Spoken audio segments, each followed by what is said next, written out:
Yo, it's Colin, and thanks for tuning in to Talking Ball.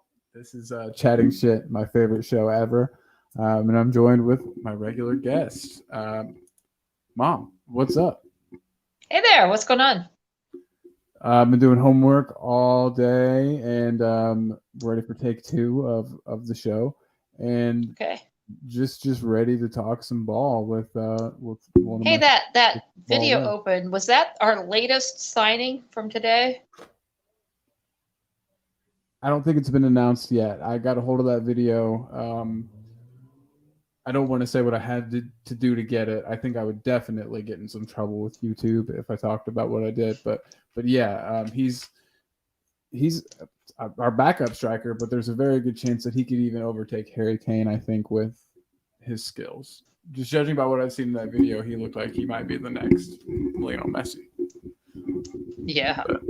But anyway. Hey there. Speaking of Lionel Messi, I guess we can make a nice little segue over to his the person he's most compared to, Cristiano The real Ronaldo. the real Ronaldo. The real one's the Brazilian one, but Ronnie Ronaldo. He's made himself a nice little move. And that's pretty interesting to me. It'll be weird seeing him back at Manchester United. Yeah. Isn't that going to be an interesting concept of having him, in regular league play and reported on and Yeah, it definitely will. It's gonna be huge. I didn't even really think of it from a media aspect, but it's gonna be gigantic. But it does.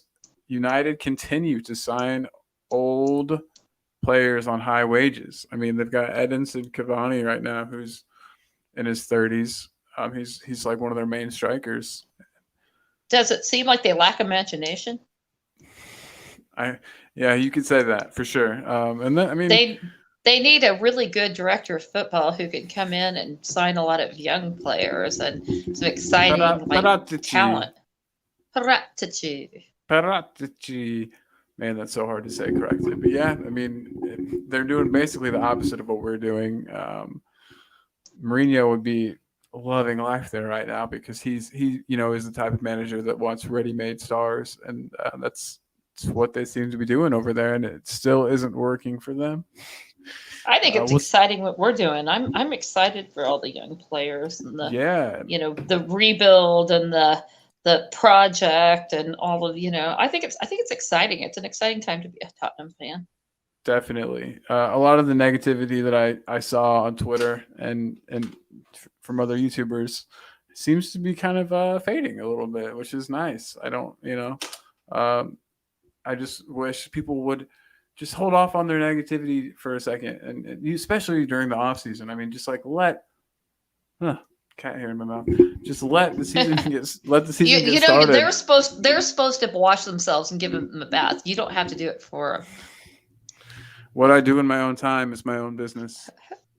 But okay, but yeah, I mean, we've made some great signings already. Romero is the cat's ass, and I don't think that we would have gotten that signing if it wasn't for Paratici. It didn't seem like a Daniel Levy signing to me. And then, of course, there's been the amazing move for Lamela and Brian Hill.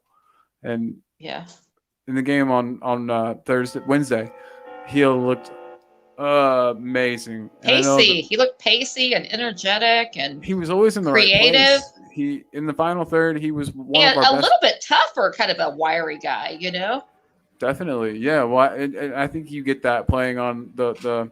He was loaned out to, I think, the last place team in La Liga, and so those lower level teams are usually kind of battling it out and like scrapping, playing a more physical game. And I think that experience has probably helped him. I think it'll help him. I was pretty impressed. Me too, and I know that we were only playing, the fifth place team or team in the Portuguese league, but they're a top 5 league and fifth place. I mean, we finished 7th last season, so it's really not that far off of some of the teams that we could end up, playing in the league. And if we see anything like that, him and Kane were linking up so well. And like we said earlier, it's really nice for someone to link up with Kane instead of Kane having to be the facilitator. It's nice for someone to, put the ball on a plate for him. And they were moving the ball nicely. They were, they were going through the middle instead of constantly going, down the sides. There was a lot of passing through the middle. Which is nice. It's nice to have some variation, and because the wing play is great. We've got the players for it with Reguilon and I guess Doherty maybe. Definitely Sessegnon. He didn't play as bad as he sometimes does. No, and I almost said we got to think about the opposition, but then I just talked about how they weren't that bad when it came to. So anyway, yeah, he did fine. He was decent. And I think that if he wasn't outstanding even with the players that we had, but he held his own most of the time, Yeah, and if we're playing with wing backs, he definitely can be effective. It's just as a traditional right back, he just doesn't seem to.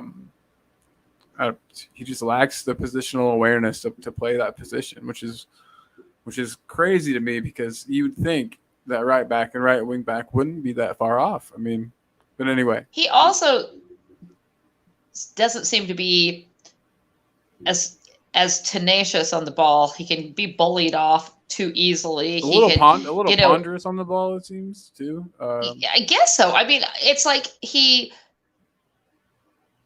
just doesn't have a lot of confidence. He doesn't seem to really command his area. It's players, like he's kind of screwed because a defensive player needs stability, needs a start of 10 games with the same crew, and I don't see him getting that really. But he has he's got a fairly strong body. It's just I think that I don't know. I think he has it in him. Bob wants a link. Well, send him the link. Oh shit! But yeah. Oh, Twitter. Where are you, my Twitter? But yeah, Doherty. I mean, I haven't decided. I mean, well, let's talk a little bit about Sessegnon. Oh God, let's. What's the deal with him? I mean, people were really harsh, but Cody Mack says hello to both of us. What's up, Cody Mack? Cody? Sorry to interrupt you, but yeah, okay. No, I saw flashes of good play. I mean, yeah, he got into some dangerous places. He could have had a goal if he would have had a better touch on the ball there at the end. And I mean, he just doesn't. He was scrappy. He was scrapping. If you had to look for a negative, I guess he would be it. But I'm not really looking for negatives so much. I'm trying to see the positives, I guess, of his play. He hasn't had a lot of opportunities to show what he's got with us, and so I think it was positive. I think it's a good start, and I think if he just builds from there. I think, like you said, for a first real being involved in a long, long time, I thought there were things to build on. Yeah, Cody says that he was getting into good spots, but it's hard to justify the money that we've invested in him, and he makes a great point. Close to $30 million was spent on Sessegnon, and I mean he was the next big young thing coming from the championship that season where Fulham got promoted. I don't know how much young. At 21, I think. Still has time to. Oh God, yeah. Oh, absolutely. I don't know how much of what is up with him is due to just not having his head on right, or not having gelled with the team. It's I was going to say he hasn't been integrated with the team even in a lot of the training. I don't think has he. Yeah, and not that I know. I mean, we know that he went out on loan last season. Struggled. It was kind of a stop-start loan for him. He had periods where he played extremely well, and then periods where he wasn't. But he also got played in a couple of different positions in that loan, if I'm not mistaken. But I do think he's definitely not a traditional left back, and I don't think he ever will be. It's either going to be left wing back or left wing for him. I thought that he was maybe more of an attacking player and that we could maybe see him give Son a break every once in a while. But I don't know. That game on Wednesday, like you said, and like Cody said, he was popping up in dangerous spots.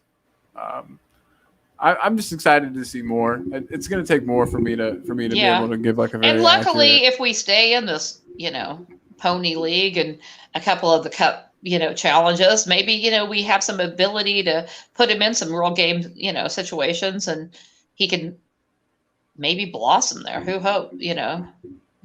No, absolutely. So. Okay. Cody again puts us in a squad with Son and watch him explode. Hill and Kane, perfect example. 2 ballers, his vibe, and that's a really, really good point. Man, they were linking up beautifully. I would love to see that. Man, you've got me excited for that, Cody, for real. Aaron says he's having some technical issues, but he's looking for his glasses and headphones and mic, and he's going to join too. This is Yay! This is getting wild. It's going to be crowded in here. Woof. Cody Mack, let me send you an invite too, my guy. I don't know how busy you are. You're not obligated or anything, but you're definitely invited, my friend. So did you see that at this point with the new signings and everything that we have exactly one player over the age of 30? Yes, and that'd be Hugo Lloris, correct? That would be Hugo. The daddy of the group, Yeah. Oh my God. I didn't know. Maybe the granddaddy. Him and Lamella were very, very close. And I didn't realize that Lamella became Hugo's personal driver after the whole drunk driving. Oh, really? Incident. I didn't know that. So who's driving him now? I don't know. Cody says, "Oh God, it better not be Stevie B from what Dele always has on Twitter." I feel this in my soul, Cody. Luckily, my wife's doing homework right now, so she doesn't really mind too much that I'm doing this nonsense. You said something about Stevie B. Sorry, I'm half in, half out. I said maybe Stevie B is the new driver for Hugo. You know how Dele's always giving him crap on, oh my Twitter God, and the music that he's always listening to is insane. Super profane. So, just, and I don't even know. I mean, he speaks English, yes, but talking to mom is never nonsense. Cody, I just like you more and more, man. You're a good dude. You're good people, Cody Mack. And your beard is really nice, especially in that, in your little avatar there. Whew. Hopefully one day my beard will look like that. Bob said he was coming, but he's not here.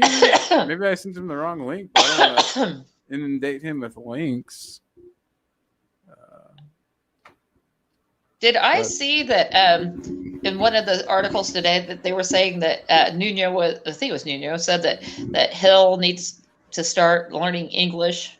Maybe it wasn't him. Maybe it was one of his other teammates that was saying that he evidently I mean, there's plenty of Spanish speakers around, but that evidently he doesn't have any command of the English language. I didn't know the two Brians were on right now. I really need to get a schedule printed out of when people are streaming so that I don't I know that step I'm not on their toes. I know that I'm not in a position where I'm going to be stealing people from their streams, but yeah, it would just be nice to, you know what I mean, coordinate a little bit. Cody. We've got Cody. Thanks, man. Again, thank you. You make me feel loved. Yeah, we do have Spanish speakers out the butt. So that is kind of nice for him. It's a luxury that we have right now. And I guess Portuguese is close enough to Spanish that if they were talking shit about Nuno, he'd be able to tell it, right?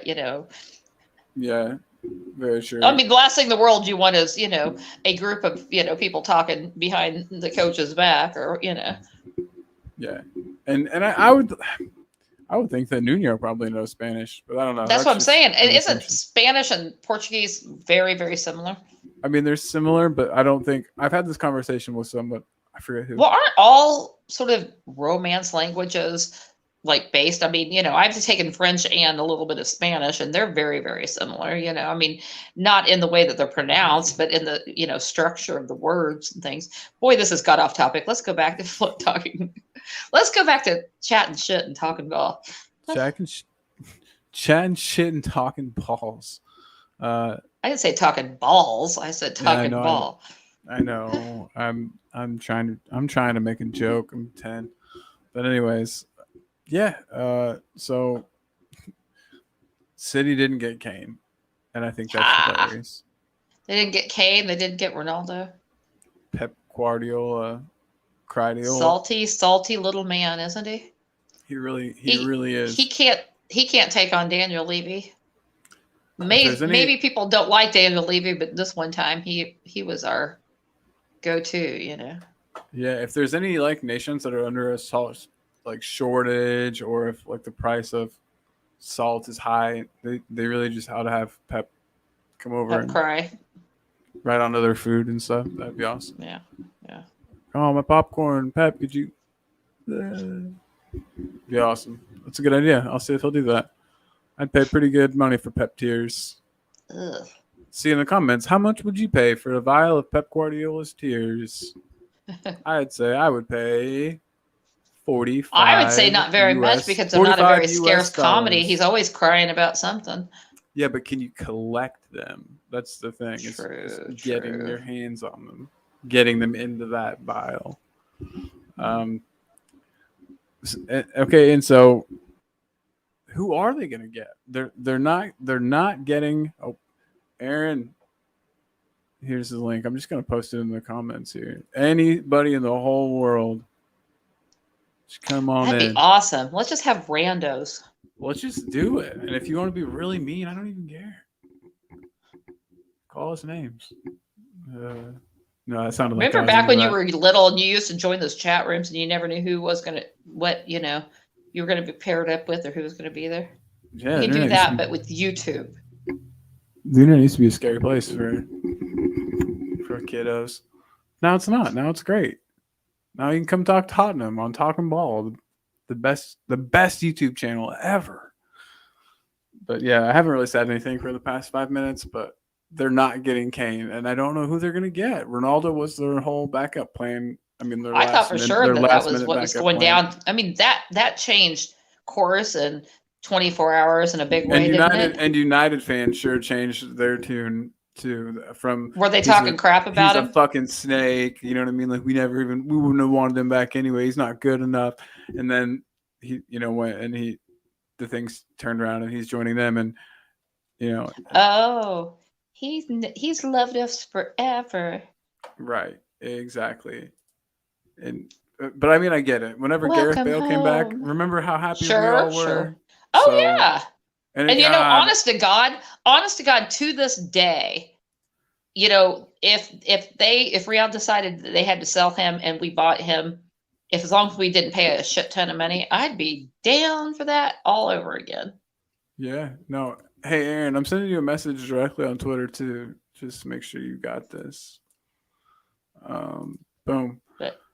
But yeah, I get it. I would be really, really excited. And I still hate that Bale only got 10 league starts. I still hate that he didn't get to play in front of the fans. I hate all of that. It would have been so cool. Can you imagine? Agreed. That was a crying shame, wasn't it? It really was. It really, really was. Cruel world. Yeah. Aaron should be pretty pissed because it's a Friday night in Dublin. So. Hey, let's talk about our new guy, our brand new guy that's supposed to sign tomorrow. Tell me about him. Well, he has a name that I cannot pronounce. Should we give it a try? He's from Ghana. He's young. Yeah. And Barcelona. Oh, wait. Sorry. The Barcelona kid is who we're signing tomorrow? Yeah, he's supposed to sign tomorrow. For $15 million, I think. It's a really good thing. And he was the one that he had two chances. He could either sign for us, which he wanted to do, or his dad and his agent wanted him to sign in Germany. And Barcelona said, you can go. Either way, you can go. But if you sign with people from Germany, you're just not going to play for a year.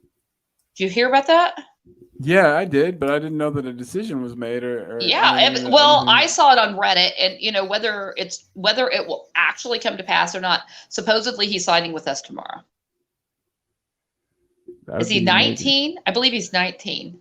That'd be amazing because he seems like somebody that could actually like step in and although make Jesus, his dad and his agent, I mean, they sound like total terrible people. I hope you can keep him far away from the team so he's not toxic as hell, Agreed. But I mean, we're at the point where during this rebuild, we sort of have to take a chance on some players, and he's a player that would end up costing so much more than we could ever afford. And the good thing is, even if he does turn out, although I heard he was signing a 4-year contract, but I was thinking even if he signed a 2 and he didn't particularly work out for us, but we could at least turn around and sell him for a decent profit. But it would be freaking awesome to have him come in and actually, Yeah, because he was playing for Barcelona. It's not like he was a fringe. He was playing, Right. He got some opportunities. He actually was pretty fringe, I think, from what I understand. But still, he had made some senior appearances. But evidently, he'll be coming straight to us, unlike Sarr, who's loaned back. This dude will be here, So if nothing else, again, somebody else to put into the what the hell's the name of this league? Oh, the Europa Conference League. The Conference League. Yeah. Europa Conference. How could you forget what's probably going to be the best, coolest trophy that we've won in years? Hey, I'll take it. I'm not looking down on it. I mean, hey, Reggie can play beer pong with it. Man, that was pretty funny. I don't know who does his social media, but they are hilarious. I'm hoping it's just like a friend of his that's like into stuff like that, and he just, employs them. That would be really fun. That would be really fun. And his giggle and his dopey wife, oh my God, they're hilarious. I love them. It's like corny. And Reggie he's had such a great contribution to the spirit of the team. He is happy. He loves it. He's bonding with people. I think he's been a fabulous asset. Oh, absolutely. Well, okay. So real quick, still quick. One thing about him, I'll never forget is that look on his face after Lamelo's Rabona. Oh my God. He was just so such disbelief as he's running across. That was one of the best goals ever, only to be followed up by a red card. That sort of killed me a little bit. That match was just kind of the epitome of everything Tottenham. An amazing, once in a lifetime, amazing goal in Derby. Red card, throwing away our lead. Hey, it was his one and only red card the entire time he played for us. Oh yeah, no, I wasn't saying that was like indicative of him or anything.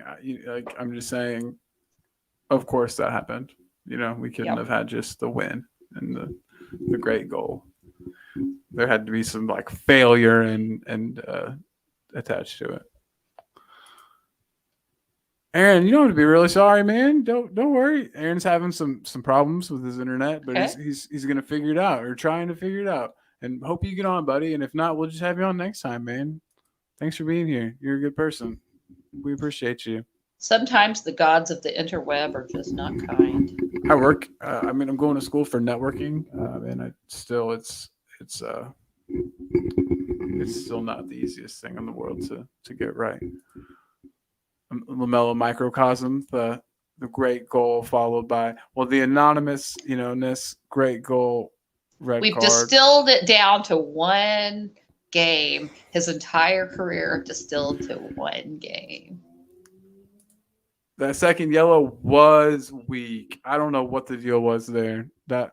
He couldn't believe it. I like whenever Lamelo gets a card, he almost like laughs. He's got that like smile, that smiling disbelief. So, Colin, was it you and I that were? Was it earlier on the other stream that we were discussing that we think the Argentinians that when they have their child? That instead of having their youth groups that that they have a dummy and they just all 2-foot that dummy as part of their training.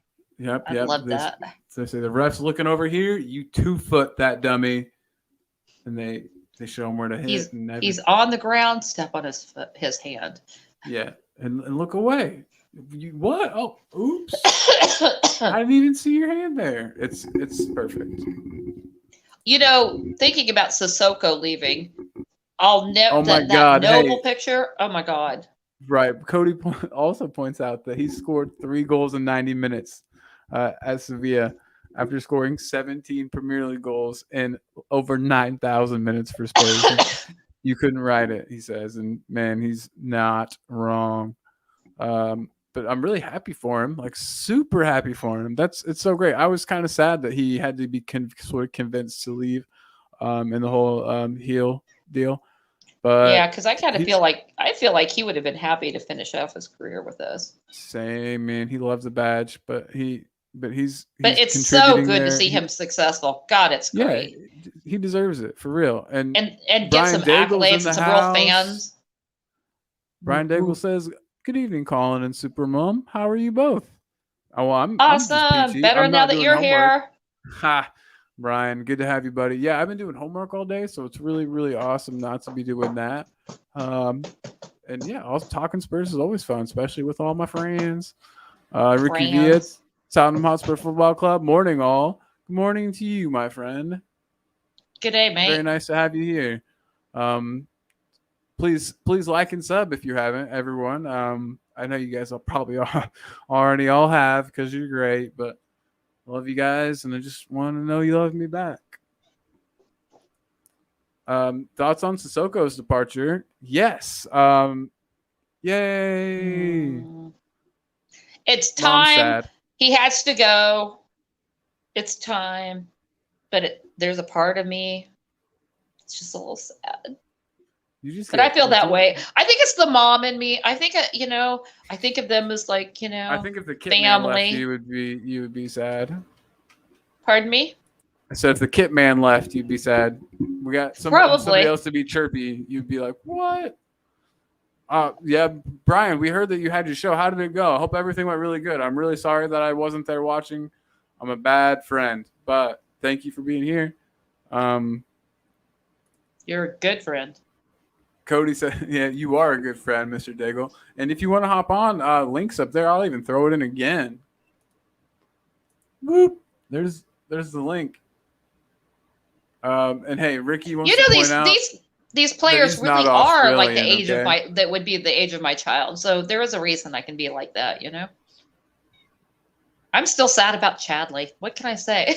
But yeah, Ricky's not Australian, Mom, so he's sort of like I can't think. He said morning. He said morning. And then it's night Spurs, here. So. Bryce, what's up, man? He's first time viewer. He's already hit subscribe. Bob is an awesome person and mentioned me on to Brian, so he jumped over. Bryce, I really appreciate you, man. Fabulous. We like to just have a fun time over here. If you want to jump on and say hey, we'd love to have you, man. Pin the link, says Cody Mack. Let me learn how to do that real quick. I'm gonna pretend like I'm not really inept when it comes to this type of stuff. And he says Chadley was underrated.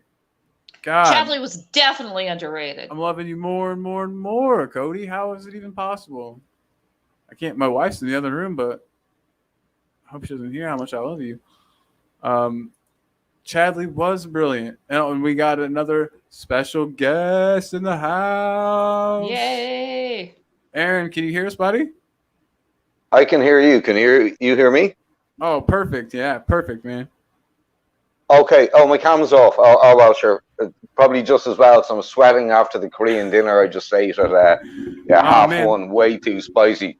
Oh, I'm so hungry. You had to do that to me, man. That sounds delicious. It was pretty good, man. I've been marinating the pork belly all day and loads of kimchi. But I shouldn't be eating that at 1 a.m. in the morning, man. I'm going to be having nightmares all night now. But anyway, what are we talking about? Sorry, man. Oh, no, Chadley.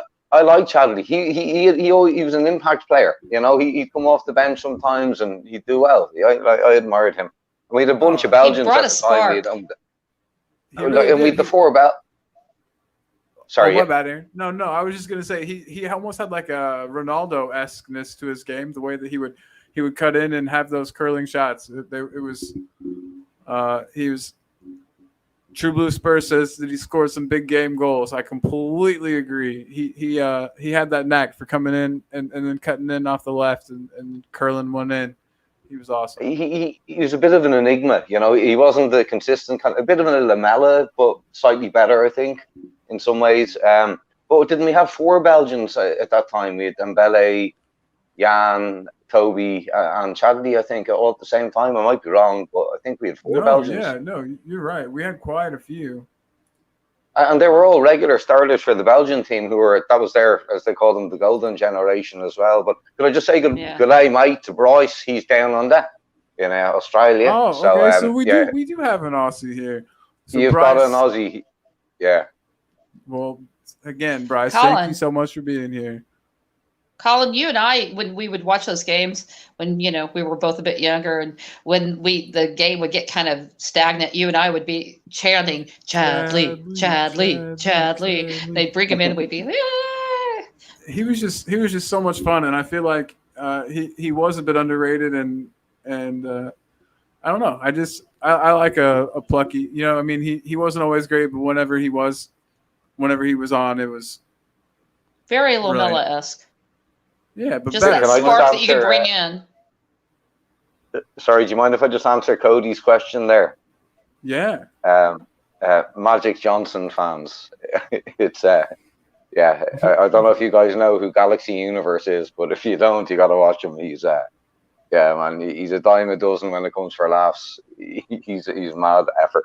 But sorry. This is the second time in 2 days that I've heard of that guy, but I've never. He's nuts. He's nuts. He's completely insane. But he's worth a watch. Just you'd be fascinated. It's like Ripley's Believe It or Not with this guy, man. He's off the charts. But anyway, let's get back to Tottenham. Sorry, Cody diverted me there. Oh no, you're good. You're good. I have to. I'm gonna check him out. Is he a Spurs fan? Well, this is the thing. He called in. There was a big discussion going on in Will Stewart's channel, and this guy called in. Will had him on, and the first thing he said is, "Who do you think are the worst NBA fans of all time?" And Cody kind of Googled him or whatever, and turned out the guy is a channel dedicated to Michael Jordan fans are the worst basketball fans of all time. So a couple of nights later, having watched them, I ended up going on the stream and pretended to debate him regarding it. And in the end, I just told him after half an hour I was trolling him and taking the piss. And and it's just kind of been an ongoing back and forth joke now. And look, sorry, it's childish, I know, but it's also slightly amusing at the same time. No, it sounds great. Put it this way, awesome. he's going to check him out.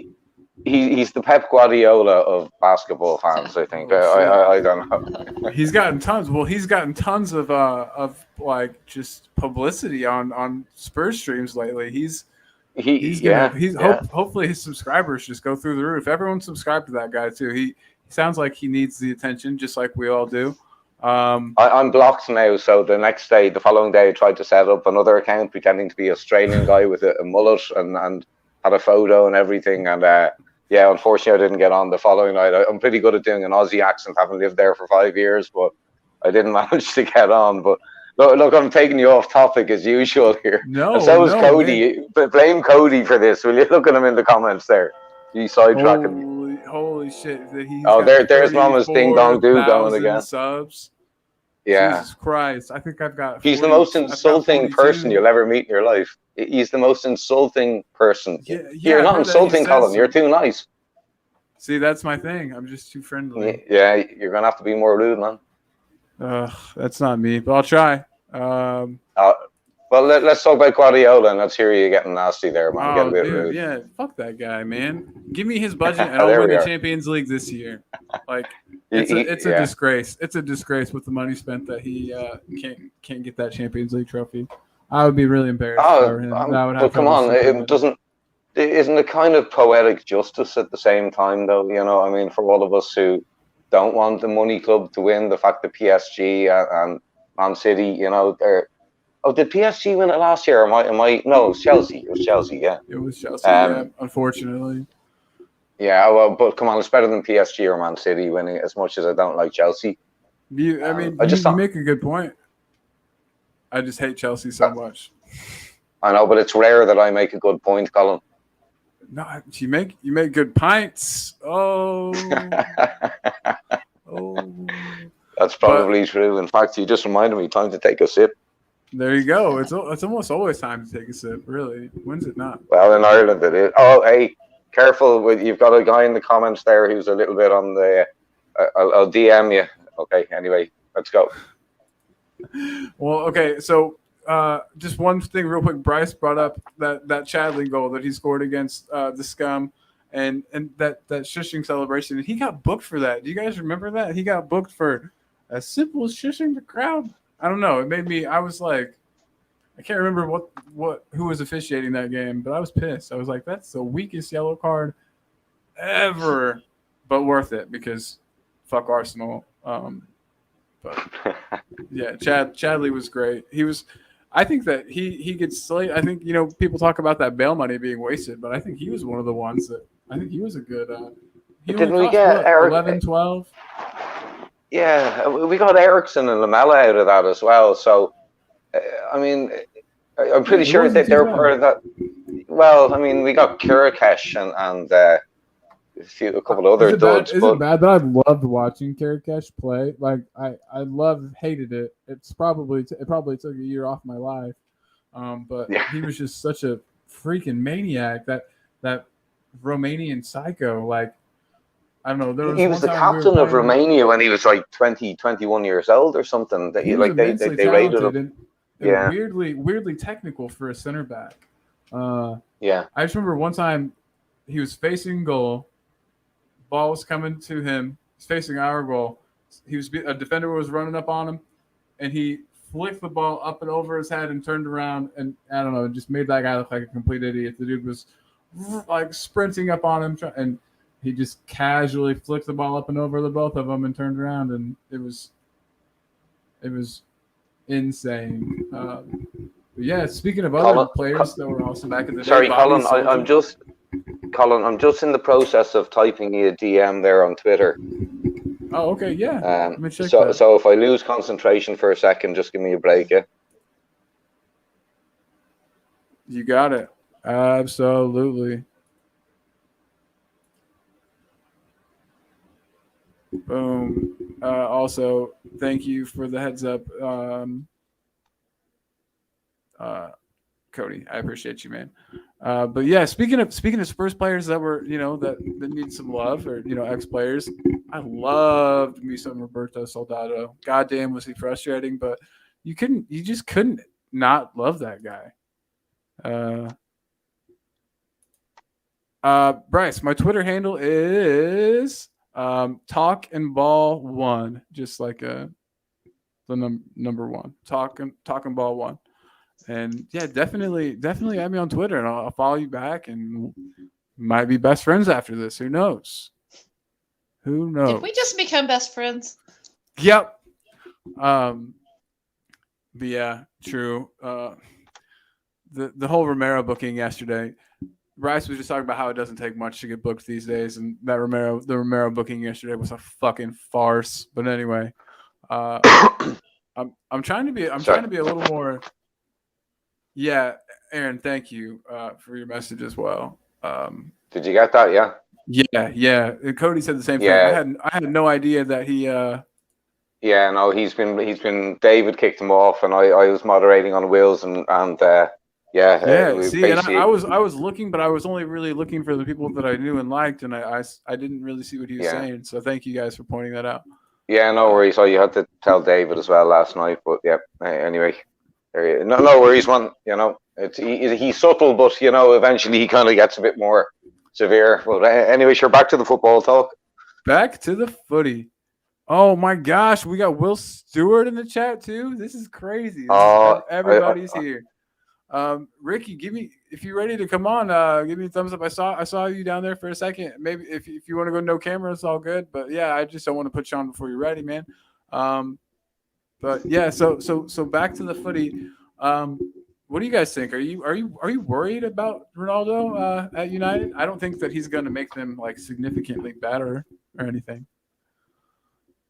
You guys think that we have much to worry about in that regard? Do you think that makes United more of a threat? I think he's going to be good for them. I mean, he's going to be playing he's going to be playing up front. He's not going to have to do as much running. But I always have my fears, and well, not fears, but my, whenever I think of Ronaldo at that age, I think of Lance Armstrong, and I've always been suspicious of Ronaldo's body development. I have to use the word allegedly. And I'm not going to say too much here, but I'm a big fan of other sports where doping has been a serious issue, and I've kept a close eye on Ronaldo over the years. And what do you think on that subject, real quick? Sorry to interrupt there, but that reminds me of when Gareth Bale first went to go play at Madrid. Do you remember like the insane amount of muscle that he put on in no time at all? That seemed pretty fishy to me at the time. Erythropoietin, corticosteroids, anabolic steroids are commonly used. And if you look at in Spain and Italy, and you look how prolonged the players' careers are, particularly in Italy, you got to kind of put two and two together. You've got doctors like Dr. Michele Ferrari in Italy operating, with impunity, and and the same in Spain. And the Spanish government blocked all the records being released. At the same time, Ronaldo and Bale were and Messi, although I don't know about Messi because of his build, it didn't look like he was possibly involved in that. But look, I'm a big fan of cycling, and I'm currently I've read 2 books in the last 2 weeks about all of these particular topics. I mean, to me, Ronaldo is Roydnaldo, and so I'd say they'll get another year out of him. But look, that's just my theory. It's just my opinion. I'm not accusing him. I have to say allegedly. But yeah, I think they'll get a year out of him. I could see it. Ricky, you know what they said about Lance Armstrong, don't you? Yeah. What was it? Willie Stewart said, I don't know what the problem is about Lance Armstrong. When I was on drugs, I couldn't even find my bike. Yeah, he's doing the right ones. That's for sure. He knew which ones to do.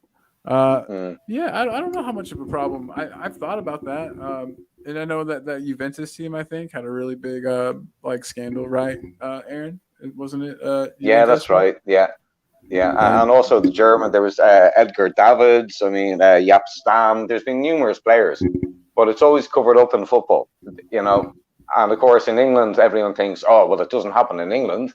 But to get at your top of your game in any sport, my belief is that you've got to be doing something to maintain. Yeah, you're always pushing the boundaries. You're always on the edge. You want to find, what's not illegal yet, but what's, gonna be. Pep Guardiola. Pep Guardiola was done for something as well when he was a player. I'm pretty sure. Yeah, well, really, I'll have to look into that. That's awesome. But I Bob Spur in the building. Might have been. You ready, Bob? Bobsy, you ready to come on, bud? Boom. Check it out. This is what I like. A full screen full of beautiful people talking about the best team ever. Hey, pretty soon you're going to be taking Bob's wall idea. Stop it. I'm having popcorn. Ricky, good to put a face to the name, mate. Nice to meet you. How you doing? You all right? Yeah, good, buddy. Good. And, of course, hello, Mum. Hey, how's it going? Piss off, Aaron. Yeah, piss off too, Bob. I'm sorry, just to get back to that. Here we go. Article from 2001. Guardiola fails drug test when he was playing in Italy. So there you are. And that's coming from Pep Guardiola. He was playing in Italy. He was playing for Brescia. Okay. At the time in Serie A, and he failed a drug test on October 21, 2000 or two. And you reckon Pep Guardiola in the rest of the leagues? Pardon? I think it goes on in all professional sport. I think there's so much sponsorship and so much money involved. Look. I mean, I only mention it because of Ronaldo. I mean, I think the guy is obviously, doing something to maintain that level of fitness at the age of nearly 37. But so, no, I mean, the question was, will United get a good season out of him? And I think they will, yeah, because I think he's still at whatever I suspect he's at. And I think he'll have a fantastic season. I wouldn't, he'll probably get 20 goals. But I do think it's drug related. Well, United have got a history with, who was it, Rio Ferdinand. And they're... That's right. Yeah. That drug, was it 2 drug tests that he missed? Yeah, I'm not 100% sure I agree with you, Aaron. I just think he looks after himself. But did you see how he bulked up when he went to Spain, though? Sorry, that's the only thing that's the only thing that gives me, or that lends some credibility to it, I think, was just also coincidentally how much Bale bulked up whenever he went to Madrid also. It was insane. And there was a whole load of other things coinciding with that. When he first started at Tottenham as a 17-year-old, he was skinny as hell. But when he left Tottenham, he was massive. And you think that we've got a drug problem at Tottenham? Look, I think it goes on at all of the top levels of sport. Now, I don't think it's as prevalent in English football. But right. I mean, you look at Team Sky, and I mean, years after Chris Froome and Bradley Wiggins, Will's saying, what's Will's comment there? Oh, he was just saying that he would have a lot more muscle mass if Ronaldo. Will's wrong there, because erythropoietin doesn't build muscle mass. Different sports. It increases your hematocrit level, which increases the amount of red blood cells that can, relating to how much oxygen you have and your fitness levels. It's not like a steroid. It's a completely different type of performance enhancing drug. So erythropoietin, EPO. I'm gonna have to look into that. Maybe I need some of that. I've lost. Oh, geez, I could do it myself, man. Since I was younger, but yeah. Bryce brings up a good point. Do we even know if Ronaldo is going to be a definite starter? I wouldn't say for sure. I mean, yeah, he probably will, but is he better than the players that they have currently? If you had Ronaldo to choose from, you wouldn't put him in. Oh God, yeah. I mean, he would start, but I don't know how many games he can realistically. Well, I would use him for what I could, for sure. I've had a bet with both Brian's and Michael from YouTube as well. £10 each that Ronaldo will score 25 goals minimum in the Premier League. Jesus Christ, you really think so? I think you took a bet with me as well, Bob. I can't 25 goals minimum in the Premier League, mate. Can't see it. Shit. Well, I hope not. That's painful. I hope not. But I was going to say, possible, but that's God, going to put a major dent in our already slim top 4 chances. No, they'll probably concede about 90, but he'll score 25. I reckon I think he'll take a lot of people by surprise. And he won't be doing as much running as well. We'll be playing around that penalty area.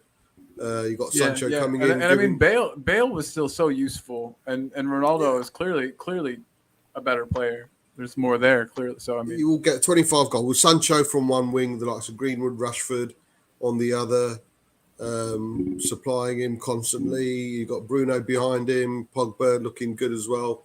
He'll get 25 goals minimum in the Premier League. Yeah, that's a scary team. With him playing as like the out-and-out striker. So will Harry Kane. Yeah, absolutely. Yeah, yes, baby. 100%. Oh my God. Yeah. If Harry Kane was going to Man United, we'd all be sitting there going, "Oh yeah, 25 goals easy." Ronaldo, some people would argue. I wouldn't be that bothered. If Harry Kane was going to Man United for 160 million, no problem. But it's just the Man City effect, yeah. So who do you guys put on pens? Cody Mack brings up a good question. They've got both Bruno and Ronaldo. So who takes the penalties if both are on the pitch? If Solskjaer's got something about him, he'll be keeping Bruno on there. But Ronaldo and Solskjaer go way back, and we we kind of look at Solskjaer and think he's a bit weak mentality wise, so he might put on Ronaldo, but Bruno ain't going to be happy with that. No, if the right thing to do would be to keep Bruno on, and I suppose that's what 10 goals per season in itself, isn't it? And I mean, you're not wrong, but I can definitely see the Ronaldo ego. You know what I mean, getting in there. It creates an interesting dynamic. What is up, Dan? Hello, mate. Doing great. I'm doing great. How are you guys? Oh, yeah, good. Thanks. Living the dream. We're all talking Spurs. Mom left. I was gonna say, Dan, you can meet my mom. She's here, but she disappeared. I think she said, "Fuck this noise." But yes. So Dan, we just had a great question posed to us from the wonderful Cody Mack. He said, at United with both Bruno and Ronaldo, who's going to be taking the pens? That's the same situation. I bet Bruno Fernandes is not too happy with the news that Ronaldo has signed. I mean, he's got to deal with it in his national team now. He's got to deal with it in his club. But I think personally, if I was Ole Gunnar Solskjaer, for now, I'd let Bruno take them. If one day Bruno is not on them and Ronaldo takes it and he just starts scoring, it's a really, really hard situation. Obviously, you've got one of the best penalty takers in the world with Cristiano Ronaldo, and then Bruno Fernandes right now. He's got one of the best penalty conversion rates in pretty much the whole world. So it really, really is hard to pick. But I think if I was Ole Gunnar Solskjaer, I'd go with Ronaldo just for experience and confidence. But that's a good question from Cody Mack. That really is a good question. Yeah, and I could really see it going either way too. I mean, who knows what kind of demands Ronaldo will have going into the season. Another thing is, yeah. Oh, go ahead. No, I was just gonna say another thing is the number. What number is he gonna get? Yeah, no, that's a great question that I've thought of as well. Oh, and she's back. Sorry. So hey, this is Dan, otherwise known as the Yid Kid. He's aces. He knows more about Spurs than me. He's a real cool dude. I've heard of him. So yep, nice to have everybody all meeting each other. Nice to meet you too. Nice to meet you. But yeah, so I don't know. We've talked about Ronaldo, but the fact that City didn't get Ronaldo and City didn't get Kane makes me happier than like a kid on Christmas. Everything coming out of Pep Guardiola's mouth in the past day or whatever has been gold. I don't care if any of the context or the things are taken out of context. I love it. Ricky, I mean, what have you take out of the whole Pep's crying to the media and saying, Spurs didn't want to negotiate and they wanted, fuck him. Why should we have had to negotiate I mean, what? I don't know what he thinks or why he's playing the victim here, I really couldn't give a shit. The bloke is, yeah. You make a great point. I'm not really sure how to say this. He's just, the geezer is, he's such a hypocrite. He's going on about, oh, yes, the Catalans should have, how do you call it, independence. And he works for these people who, yeah, not really that good with human rights, are they? I'm not going to go on about the way that my friend Rez said it earlier. They're just, yeah, he's a complete hypocrite. Yeah, and not a great man. How manager. much money does he have behind him? And he still can't sign Kane. Sorry, mate, you're absolutely useless. And not only that, but the pathetic attempts to tap up, and he's truly the biggest wanker. And the fact that they tried to tap up and get Kane, you know what I mean, to I don't know, effectively lower his own price, and they couldn't even get that to happen. I don't know. It's just embarrassing. They were terribly disrespectful to Kane, if you ask me. Yeah, and very well said, Tottenham. And how much groveling would he have to do to try to become part of that? Yeah, definitely. Dan, what do you think? I mean, if you were Kane, would you feel kind of hard done by City this summer? I mean, from everything that we've seen and heard, they've made it seem like they were going to come and get him, and that he just had to be ready, and he was ready, and they never came. If I was Kane, even if City came for me next summer, I don't think I'd be interested. Not after all of this. What about you? I think they disrespected him. That's a good point. But it just fills me up with joy, especially with the fact that my father supports City, so that's an extra check mark on the list. Ronaldo, but it's with Harry Kane. It's just I think they underpriced him. The fact that they wanted to bid, no disrespect to Jack Grealish, but the fact that they wanted to bid the same amount for Jack Grealish and Harry Kane, you're talking about the top goal scorer and assister in the Premier League last season, and you want to bid for the same amount as Jack Grealish, a man that couldn't even start for England in the Euros. Well said. Well said. It doesn't make sense. Did they know what they were offering for? Harry Kane, that's a proven star that will score you goals, and they need strikers more than anything. No, but instead they wanted to go for a left winger that they didn't need for 100 mil. Yep. It makes no sense. It was all PR. I mean, it was all just to appease fans. So that was like just a luxury signing, and they're still without a striker. I mean, but Colin, something that's really, really interesting right now is how Ben White has sold more than Cristiano Ronaldo. He sold for more than Cristiano Ronaldo. Do you understand that? Think about that. That is I just thought about that like 2 minutes ago. Get used to it, mate. They spend money on. Yeah. Ben White costs more than Cristiano Ronaldo. So a quick question I have. I'm gonna have to keep thinking about that. That's insane. Can't wrap my mind around it. But so you guys, and I'll start with Bob. We talked about the bid that we supposedly had for Lautaro Martinez, up in like I saw like 70 mil plus add-ons. In your mind, was that money only going to be? Does that money only exist in a world where we sell Kane, or do we have more money for transfers? I mean, is there money in the transfer fund, or was that all dependent on Kane leaving? You think? At this time of moment, it looks like we haven't. We haven't brought in. It's a 2-3 out of 10 transfer window at the moment. It's been pretty shit. We're weak as a squad, so we need that extra person up front. Regardless of what you think about Vinicius, he was an extra squad member we could rely on. He might not have got the goals. I don't want a Vinicius in, but we do need a body. We don't need a Bale in, but we do need a body who can do us a job that Bale did. He won't get the goals, whoever comes in, but we're short in numbers.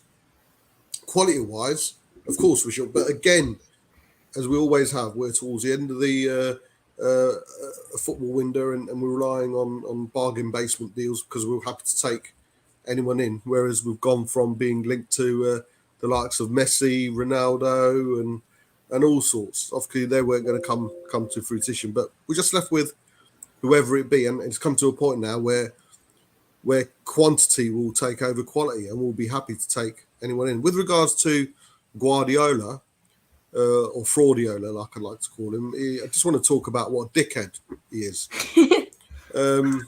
He's Can I just go back to what you said? Sorry? What you said about cool. Yeah. Can I just go back? I think I'm quite excited about the youth coming through. There seems to be a few players coming through. You got Scarlett, you got Noel John, Makunde. I don't know if you saw him against during the week. I know he's not going to be a first team player. I'm not 100% sure if we don't trust in them. Depends where the ambition is, isn't it, Rick? I mean, if we're quite happily settle for a mediocrity, then absolutely fine. But for me, if I was keeping Kane, I do. We're not going to finish. I mean, it's unfair for me to sit here and think that with the youth of the team, we're going to push for a top 4 position. Whereas if I look, we're not going to push for a top 4 position, though. I mean, look at the amount of money that the other teams have spent. There's no way we're going for top 4, top 6 at most. Okay, I mean, for me.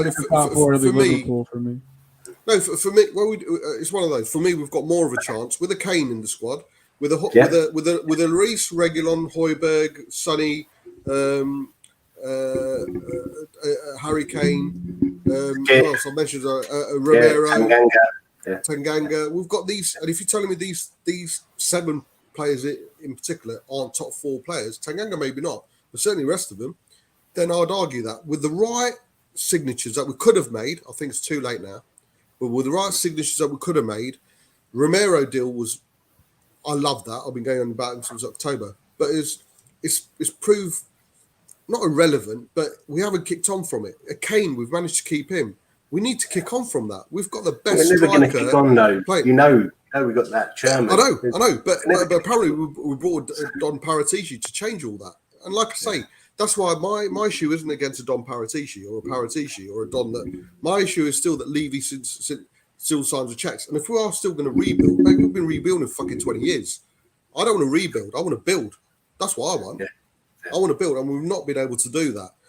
Guardiola, just want to talk about him being a dickhead, going around thinking he's some sort of self-entitlement twat who's got the right to get any player. Well, he's got billions behind him, isn't he? So he's got a billion pound squad that's imbalanced. It's not even balanced. He's got no fucking striker there. He's got no fucking striker, and he's crying, and he's probably crying into his golden plated cornflakes tomorrow morning, thinking, "Oh, where did I go wrong, mate?" He wouldn't even last 6 months at Burnley. Sean Dyche could win the Champions League at Man City because he's a better coach. 6 weeks. 6 weeks. So Pep, you're overhyped. And if you're watching, come on, you're overhyped. You're a shit coach. All you've done is bought titles, and Harry Kane probably thought, you know what, I'm better off winning one title at Spurs than actually going over to Man City and buying a couple. No, mate, he's been found out. They've got, they've got no Messi, they've got no Ronaldo, they haven't got Kane simply because they've got no class. They haven't got class. Take reality check, Man City fans. Before 2008, you were shit. You were shit. I'm still shit. I had a few friends where when I was growing up, they were Man City fans, and they were, Man City were terrible. And they had a lot of fans when they were in the in League Two. They were getting 30,000. And now all of a sudden it's, we should be able to buy Kane for 15 million because doing us a favour. Here you go. We'll take Kane off you because Kane deserves to go win trophies, and that shit makes me sick too. Bob, like such entitlement. Yeah, but I'm not sure if Pep Guardiola is doing anything a few hours before playing Arsenal. I'm not sure he's watching a live stream about something. Sadly. Right? Are you sure? If you are, come on. I thought you would have persuaded him. Hey, I'm the nicest guy ever, and I'll come at you, Pep. I'll do it. He just thinks he has some bigger thing in him that he deserves respect. Cover your ears, Dan. Cover your ears. I just think he fancies Kane. Honestly, I think there's some sort of sexual attraction that he can't get out of his mind. There seems to be something there. He just wants him. He's like, oh, that mouth breathing. Got to be the coma, isn't it? If he wants him so bad, he should have paid more than 100 mil. Oh yeah, good. Spot on, Dan. There's something there, but get over it, mate. Get over. Move on. It's like the Psycho X you can't get rid of. Move on. Absolutely. Like the fact that he's even just still talking about it in the press is embarrassing. Nuno was asked about Traore last week, and he said he's not a Spurs player. I don't sit there and go through every single deal. We put a bid in, so basically saying to Kane, mate, you know what? We came in with a bid, but Levy didn't want to negotiate. Yeah, your manager's a fucking twat. Wouldn't let us. How about putting a bid in for what he's worth out of every person in the world? I mean, every person, footballer, a family, friend. If there's one person who's not going to sell you something that's below its value, it's fucking Daniel Levy. Get that through your fucking head. Don't go in for a £150 million player and offer fucking 75 million with add-ons. You dickhead. Fucking sort it out. Sort your own house out. Sort your own mental shit out. Then come to Spurs with a proper bid.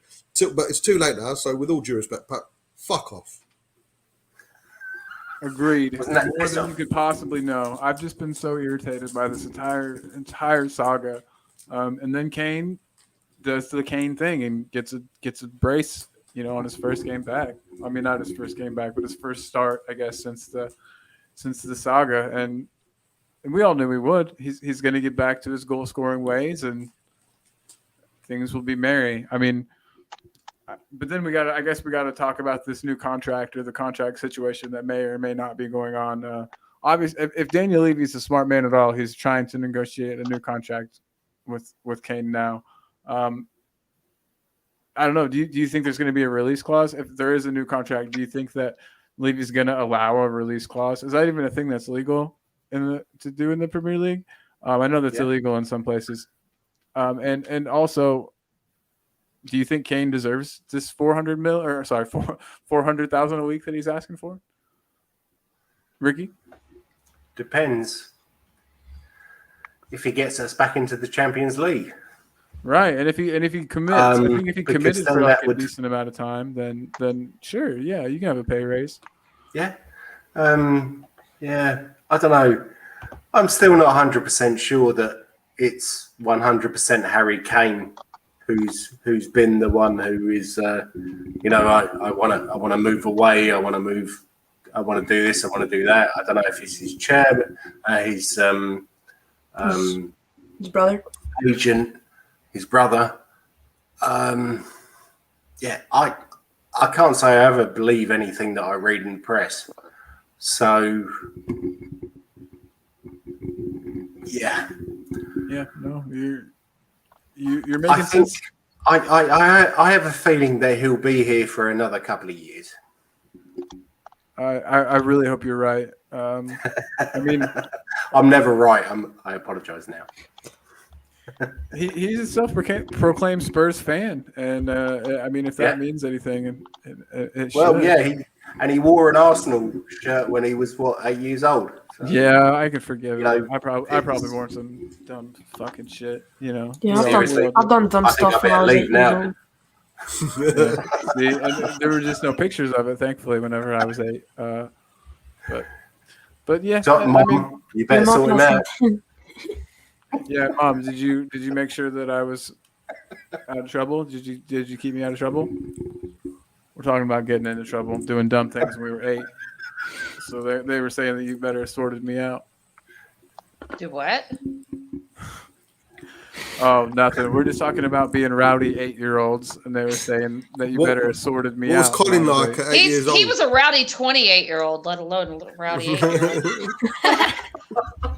Was he running around Bruce Grove smacking opposition fans?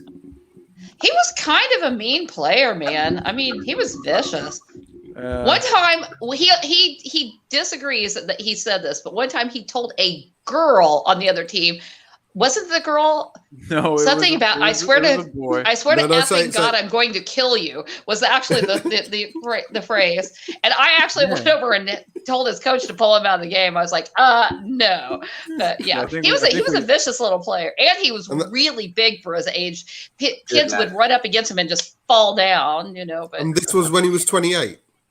No, this was when he was just a child, just a mere child, probably about what you think, 14. When I was 8, I would just go to a random grocery store and start singing Jingle Bells. You were 8 last week, Dan. Yeah, definitely not so long ago. I used to steal Mars bars when I was 8. That's about my only memory. Walking into the shop, flicking 2p coins over the counter. Your man would bend down and we'd nick a Morris bar and leg it out, Yeah, anyway, where were we? Sorry, I was in the mid-debate there with Will about other topics. What's the topic we're on now? Well, we were just talking still about the We were talking about Mars bars, Aaron. Yeah. Oh, right. Oh, Jesus. Yeah, man. I love them. Ricky, sorry, I do remember one thing you said about Man City fans back in Division 2. I had a great friend in Ireland growing up. He used to go over. I had 2 friends. One of them was a QPR fan. The other one was a Man City fan. And they used to go over and watch each other, both teams play against each other. And they're both the most lovely, humble fellas, And QPR fella still is, by the way. The Man City fan these days is an absolute pain in the neck. Like you say, he, just entitled to everything. Expects City to just buy any player they want. He's a replica of Pep Guardiola. It does my head in. They've gone from being so humble to being so arrogant. But yeah, I hope if we ever get success, we're not going to be like that. I hope we'll remember. How we felt about City fans.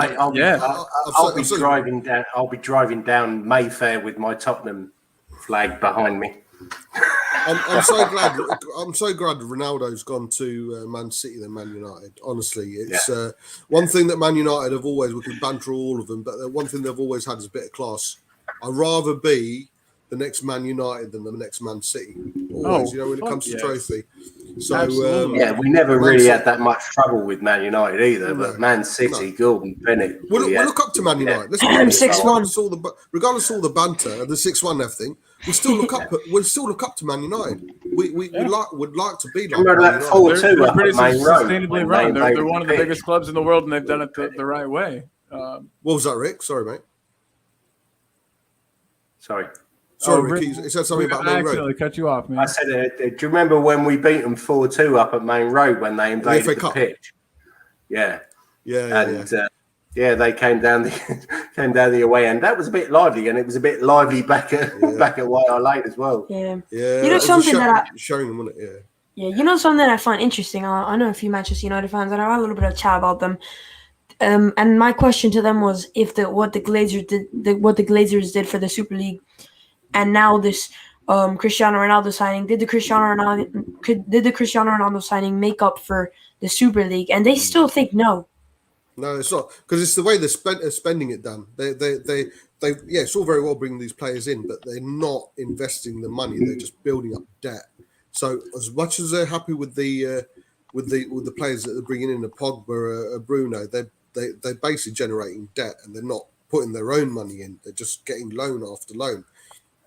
So that's their problem. But the great thing about the Man United fans, can't believe I just said that, they're differentiating. They're happy to bring the players in and celebrate the player, but they're never swaying away from the Glazers. It still glazes out, massively glazes out.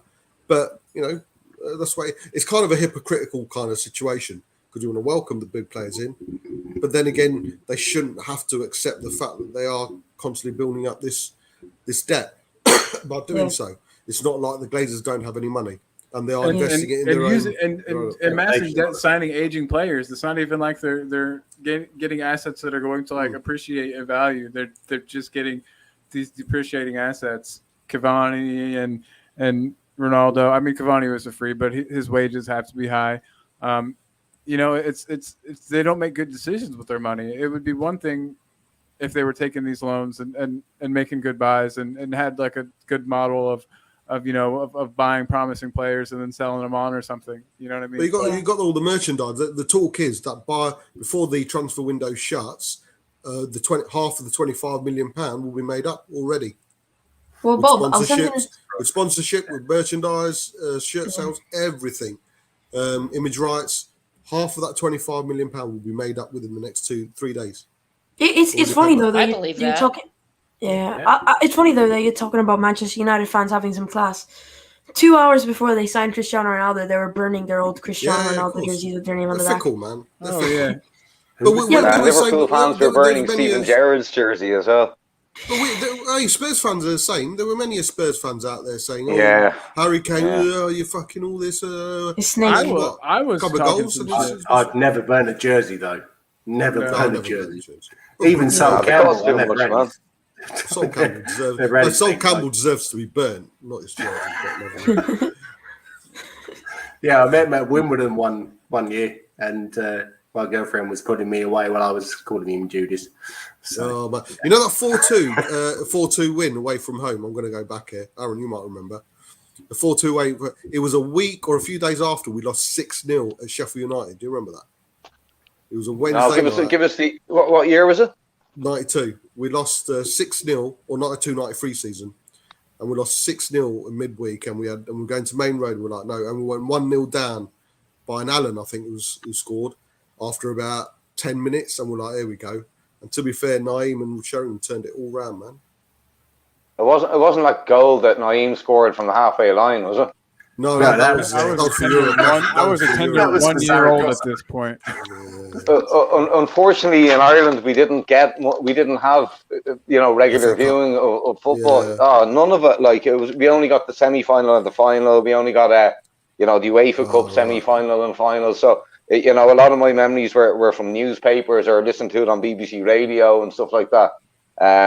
Which in itself was kind of charming. When you listen to a football game on the radio. I don't have that. Dan, I want to know from you. Sorry, go on. I think I was going to first game I went to as being such a young, supporter, a bit like myself. What is your best Spurs game ever? Well, it has to be. Actually, the first ever game I've watched of Tottenham, which you guys are going to be shocked to hear what game it was. Tottenham versus Arsenal, 2015-2016. 2-1, Harry Kane takes off the mask. That was it. That was a wonderful. Man. That was my first ever game. That was the goal where he scored from the ridiculous angle, right? Where he Dele Alli played it at the corner and Harry back and barely kept it in play, and then the one with the mask, ended 2-2. No, he had the mask on. Yeah, that was 2-2. That was the one with the weird angle. Oh, right. Okay. Maybe he did wear the mask for a while. There could have been two. I don't know. When he scored from outside and he curled it in. Yeah, and it hit the post. And that finished 2-2. Sanchez scored. They were down to 10 men, and Sanchez was the 2-1 the header. The 2-1 was the header, Bob, was it? Yeah, you're right. The header that kind of curved. The one when he wore a mask and he curled it in was a 2-1 game because the one that got us top of the league. That was a 2-1. He didn't have a mask on for that one though. Swear I had a mask for that one. We're just meshing two North London derbies together in our brains. That's all. Remember the 5-4 against Arsenal? Unfortunately, we lost, but Defoe played a blinder. Oh my God, Defoe! They got the equaliser just before half time. Killed us, didn't it? Yeah. I have to say, we still need a backup. They're always ahead in fairness, though. 2-1 against Chelsea. He's still at Rangers. When he is, I believe. Yeah, let's bring him and Crouchy back. Still at Rangers, I want the big man, little man partnership again. Sorry, Will's still going on. Will, they were tested in the '99 Tour de France. There was 15 tests. There was 15 samples from Lance Armstrong given. They were tested later on. They were frozen and tested later on, and 9 of them tested positive. Okay, so look, man, just read Tyler Hamilton's book. I can't go on about this all night, man. Are we talking about football now? Or are we talking about cycling? Well, no, we're talking erythroephedrine. It doesn't matter. Let's get back to football. Sorry. I just can't know about your favourite games. I think mine was 2-1 against Chelsea when Robbie Keane done Bullaroos without actually touching the ball and then crossed it over to Lennon and he smacked it in the top corner. Oh, Gordon Bennett, I've never gone so mental. I almost went on the pitch. That was crazy, man. Absolutely brilliant. Probably going to go on a Pep Guardiola rant now, but quotes from Pep Guardiola. The club did absolutely everything to sign in regards to Harry Kane. How did you do everything if you bidded 100 mil? Is that everything? Because if that's everything, then everything he was willing to do.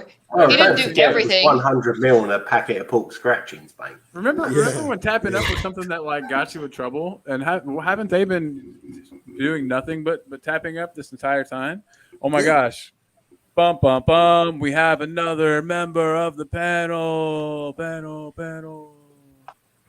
Oh, Cody. What's up, you lovely son of a bitch? Hi, Mom. Hi, you're right. How's it going? Listen, I've had to sit here and listen to fucking Bobby talk about how brilliant our game against Wolves was. Yeah, fucking too, right? For the 100th time. Oh, here we fucking go. This will be the greatest thing of all time is just when we finally kick off against Watford, so I don't have to listen to Bob Spur tell me how good we played against Wolves. Man, we better. We were shit. Well, I'm sure it's only 7 hours on the plane, Cody. So, we should have won that 3-0. Thank God we won't have to face Sissoko, though. Thank God. They put a clause in his contract where he has to play against us. That's how bad he is. We actually took a $2 million cut on that. We were going to get $5 million, but then we paid an extra $2 million for them to play him on Sunday. Yeah, that's it. He gets a bonus if he takes X amount of shots against us too, just because we know they'll all Hey, he can take 100 shots against us. He's gonna they'll all go into the stands. It's okay. Knowing us and our history and all the stuff that we've been through, bet you he'll somehow start tomorrow. And Danny Rose is gonna score a hat trick, and he's gonna score a hat trick, and we're gonna end up losing 6-0. That's just. That goal against Bournemouth when they come to our ground. When they come to our ground, he'll get the winning goal, and Danny Rose will make a clearance off the line in the last minute or something. That's what I hope Danny Rose gets like a good reception. I grew up near Watford. I've got loads of Watford friends. Danny Rose is nowhere near the first team. He might be on the bench, but yeah, he's not. What they did to Danny Rose, what we did to Danny Rose was horrible. We completely mistreated him. And his interview was really, really disrespectful. Which one? I'm not sure that it was. That happens, man. I think he was that Amazon documentary. That Amazon documentary. I thought at the end of the Amazon documentary, you know when the scenes come up and it tells you all the people that were acting in it. I thought I was gonna say produced by Daniel Levy because everything was freaking. It was scheduled for Daniel Levy. Everything that was in that documentary was like the Daniel Levy show. How you think that that Daniel Levy runs Tottenham Hotspur and how he wants you to think that Daniel Levy runs Tottenham Hotspur. So, look, and also he did an interview with Ben Foster. I don't know how many of you guys saw it, but he and Ben Foster were talking about the interview with Jose Mourinho, and he said that's the type of interview that if you're a player, you have with your manager day in, day out. Yeah. If you want to play. If not, if you want to sit on the bench, get your monthly wages and live a happy life, then yeah. But if you want to be playing, that's the type of conversations you'll have with your manager day in, day out.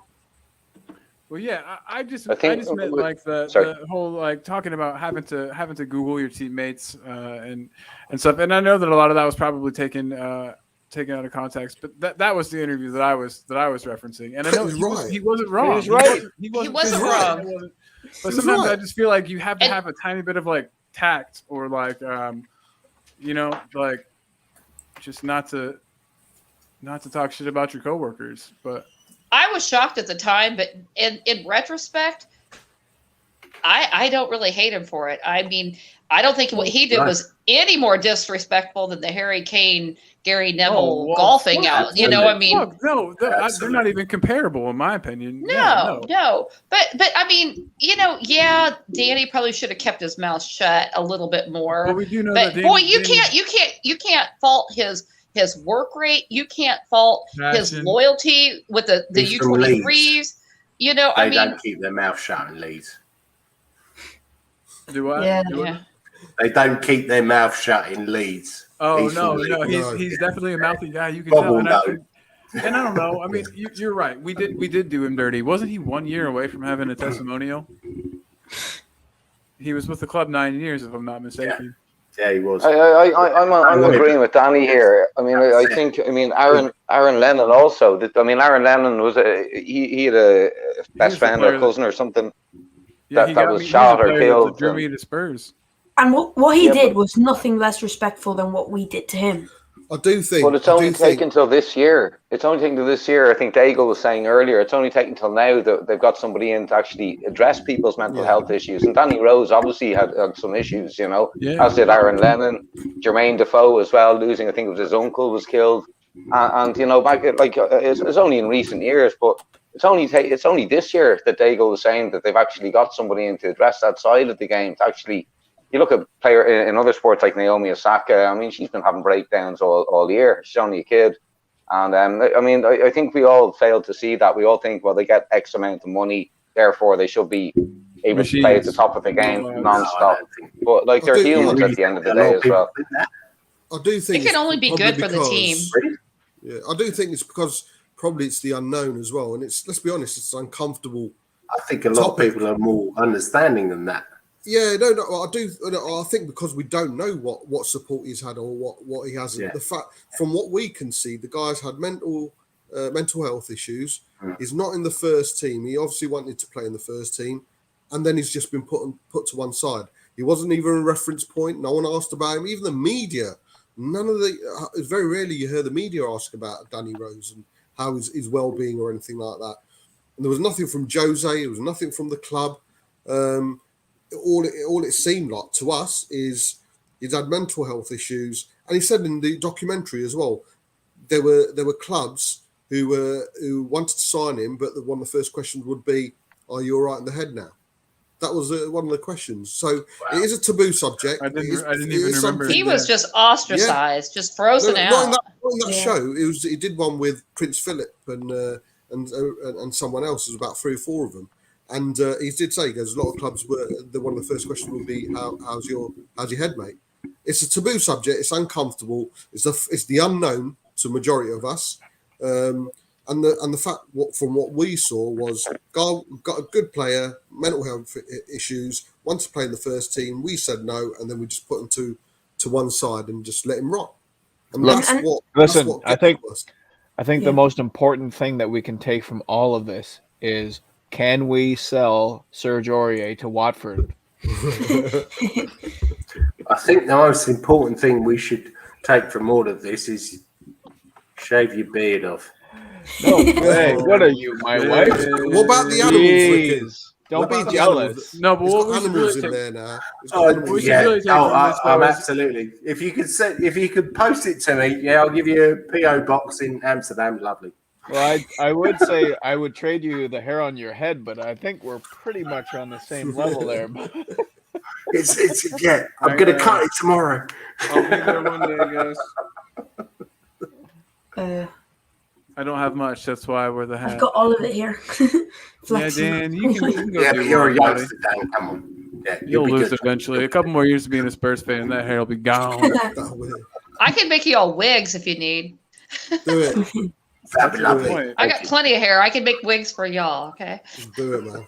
Piss off, Mom. She's tough, man. She punches pretty hard. So I watch out, Cody. I punched him one time in his entire life, and I've never heard the end of it. Expect. You just. And it was a shoulder. I turned away. I turned my face away. It was coming at my face. Colin, did she teach you how to hit a girl? Anyway, lovely weather. Let's get back to Spurs. Let's do it. Let's get back to Spurs. This has gotten a little out of control here. But we were talking about favorite Spurs memories and like kind of first Spurs memories, and we got Dan's. Cody, I'm interested with you, man. Like, I don't think I've ever heard. What brought you to this lovely club? Insanity. Back in the mid 2000s, I was kind of graduating high school, starting college, and like Premier League football was still, where I live anyway, it was mostly unavailable. Like if you were lucky, you could watch games on Saturday morning here. North American sport dominated the scene. You were either baseball or hockey or basketball or any of the more regular North American sports. But there was like a window in which we started watching a little bit more Premier League football, and my dad was a supporter of Tottenham at that time. So that's kind of where I got into it. Now, why did Dad support Spurs? You know what? I'll have to ask him about that, because since then he's switched, because he's a legend. No, I mean, like he was a Tottenham supporter, and then for a long time, basically nobody in my family watched football of any kind. And now him and my mom, they both support Crystal Palace. And they're pretty, they're pretty well. I wouldn't say they're hardcore, but they're right into it now, and it's awesome. Kind of it's fun, Like last year when we battered them, when we battered them 4-1.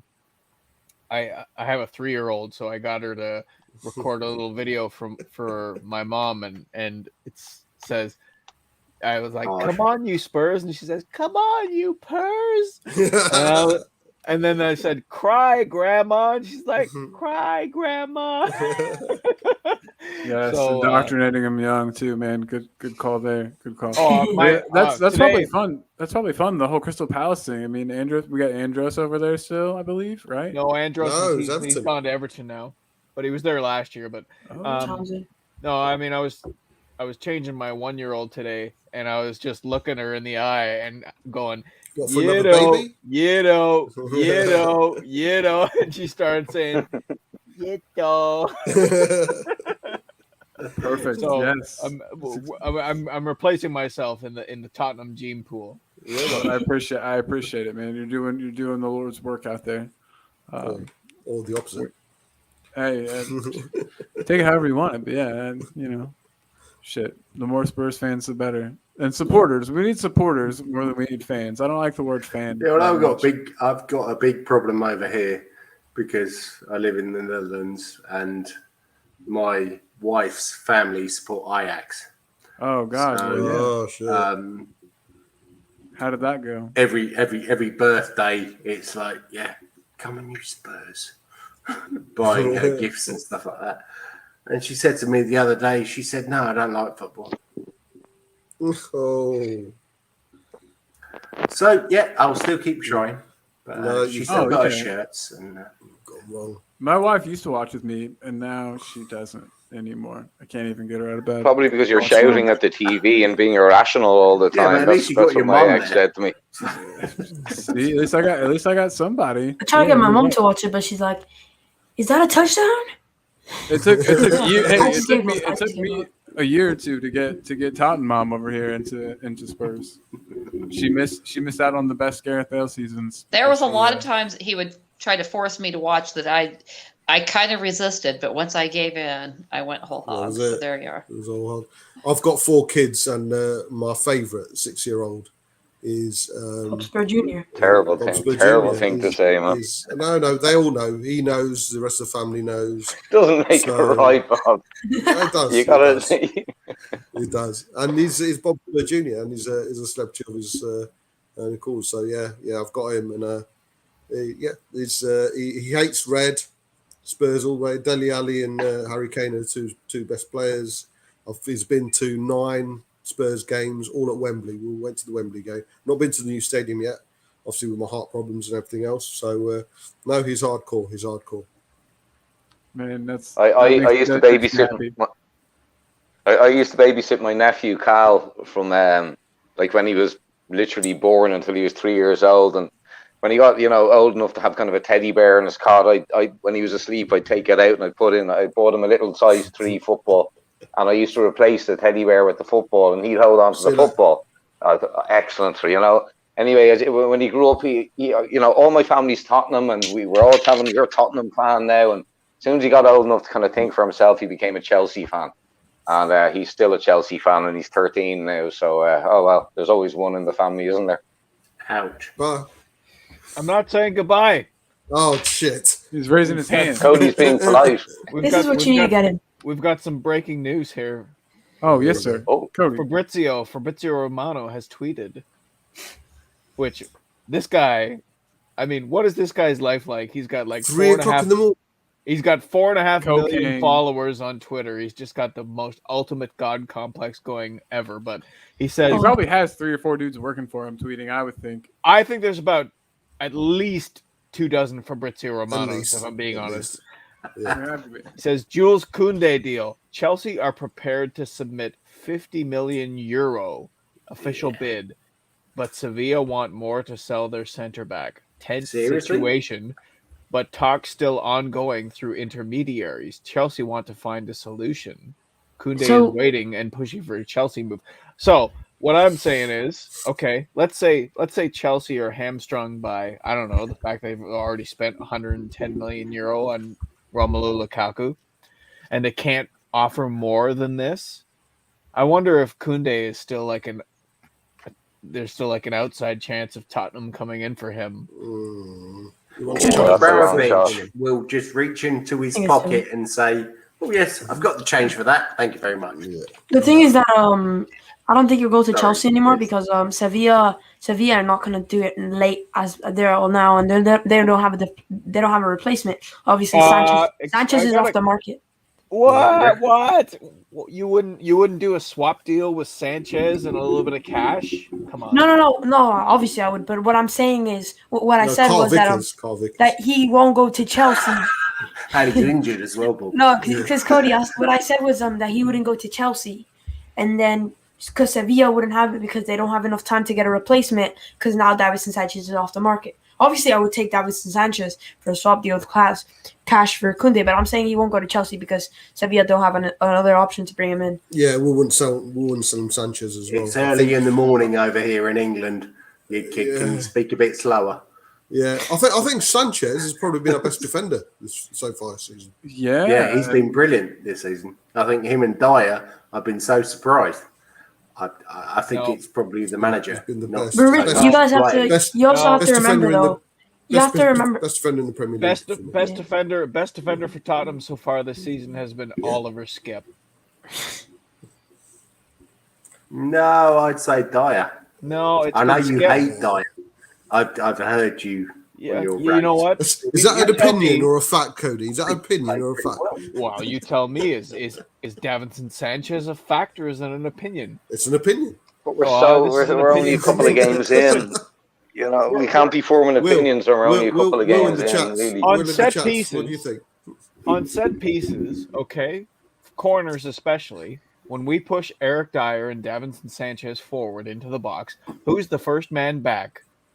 It's Oliver Skipp, right? Who's cleaning up when Davinson Sanchez wipes out, where last year it ends up in the back of our net?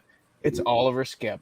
Oliver Skipp is making a huge difference. Everybody is like going apeshit about Eric Dyer and Davinson Sanchez. I'll tell you, the only thing that's different about Dyer and Sanchez is that they have a little bit more fitness. So we're not seeing them make egregious mistakes. Dyer has fitness?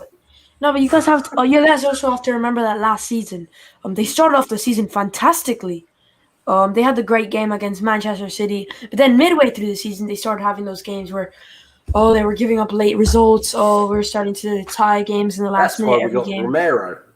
Yeah, but that's what I'm saying. Obviously, we give Dyer and Sanchez a lot of criticism, but when they when they perform, I give them credit. But also, you have to remember we're not going to be calling them the best centre backs in the Premier League.